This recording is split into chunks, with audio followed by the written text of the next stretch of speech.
We decided with Greenhouse to organize this event today to tackle a very vast but very hot issue, which is the issue of alternative to austerity, but looking at it from a specific perspective, specific green perspective, and so bringing it down to the question of economic growth. The real interest of this panel is that we're bringing together speakers from various places in Europe, various national, regional contexts, and also with different profiles in terms of academic and professional background. So the idea is really that we learn from each other and we try to understand what and how we could bring about alternative to austerity in Europe everywhere. So I think this is really a nice example of this kind of what I would call a blind belief in GDP growth, thinking that the future can be the continuation of the past.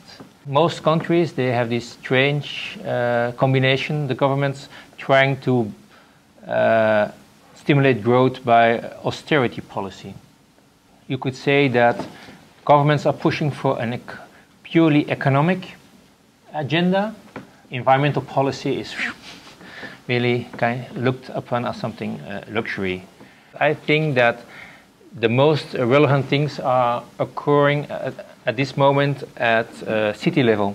You see a lot of new movements, new action groups, and what's interesting is that it's not only people protesting, but also setting up new initiatives, what I would say, transforming themselves again from consumer to producer.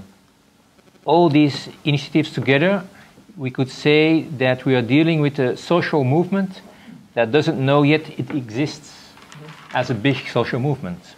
In the absence of growth, one of the main problems within our capitalist economies is unemployment. If we are to speak seriously about the growth, I think we have to answer a key question. The question is that the growth within the current system is socially unstable, creates unemployment, creates a problem of paying back debts, etc. So what do?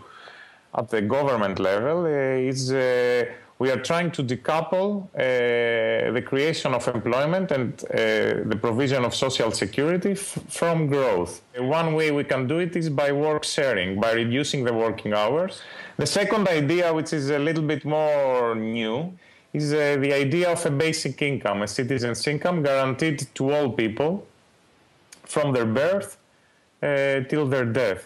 So these two measures have to be coupled with a third one, which is a major overhaul of the tax system. So instead of taxing labor and instead of taxing income, we should tax consumption. And these are not policies that a single country or a single small country like Greece could ever take on its own. These are demands that they have been to be put at the European level. Eastern Europe is a very, very broad and diverse region. There's a big difference among the countries of Eastern Europe to what level they actually introduced the free market mechanism. We had this 25 years of free market capitalist GDP growth, but it seems that it was distributed very unevenly in society, and this was also on expense of the biocapacity, which was heavily decreased in this period of time. The Human Development Index did not increase at that period of 25 years, despite of this economic growth, and actually it even went down a bit. People feel that this promise of transition was not actually fulfilled. People most respond that environmental protection is something that the state should actually deal with. Maybe this is also why the green parties, when we look at the landscape of Europe, don't really go so well in the Eastern Europe. Among the activist circles, among the academics, yes, there is discussion about what should be the solution from this crisis, but this does not actually happen in the public sphere. The trade unions and all the others see environmental activists as the job killers. So it's really hard to tackle the issue of degrowth in that kind of situation. I was going to talk briefly following Tomoslav's discussion about how growth is linked to development and what development means in the UK, and I would say it's Osborne's blind spot. When you develop, you create inequality. There are 1 billion people around the world living in slums. So currently we're developing in a physical way around the world in a way that's increasing inequality faster in developing countries here. But we take that worst kind of growth and we're applying it to the UK. In terms of growth, we think of ourselves as still a developing country. Because otherwise, why would you still have so many developers around? I think we can be post-growth. It's necessary, it's desirable, and it's possible. We need to divest from building and invest in a renewable approach. And that's not just renewable energy, but it's renewing a focus on ourselves, on people as the centres for growth in our economy. But the first thing we've got to do is get off the growth model, because whenever we build more houses, more roads, more everything, then all of those things together make the challenge of reducing impossible, because you can't reduce while you're still growing. Britain is now one of the most unequal countries in Europe. We're talking about poverty, we're talking about steady falls in real wages, we're talking about really class inequality, and we're also talking about regional disparities. Very rarely is it about inequality. So if we're going to actually combat inequality, we need to think a little bit beyond either growth or degrowth or post-growth. And that means we have to change our social and economic arrangements quite significantly. So when we're talking about degrowth and an alliance against neoliberalism, you've got to look very hard to see where that's going to come from. It's not going to come from the established political parties. It is coming from outside the established political parties. It is coming from the think tanks, or some of them. It is coming from some of the social movements. And it is coming, though very slightly and very quietly, from sort of space-based trade union movement. I think what's important to do is to capture both hearts and minds, but also make a clear and consistent argument which justifies that. And in terms of capturing hearts and minds, I think the most important thing that all progressive movements can do is highlight the impact and undesirability of the extreme inequalities we see at the moment. The fact is that our money, virtually all of our money, is now created by private banks by making loans. Now that means that collectively we are paying interest on the existing money supply to the banks. That interest funnels up to the 1%.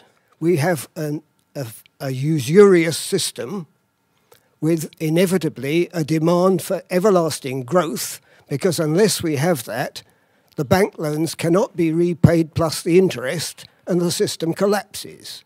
So that is the fundamental cause of the constant demand for growth. Who controls wealth? Who controls capital?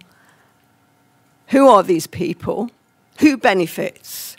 You know, why are some people in the gutter and other people flying? Why?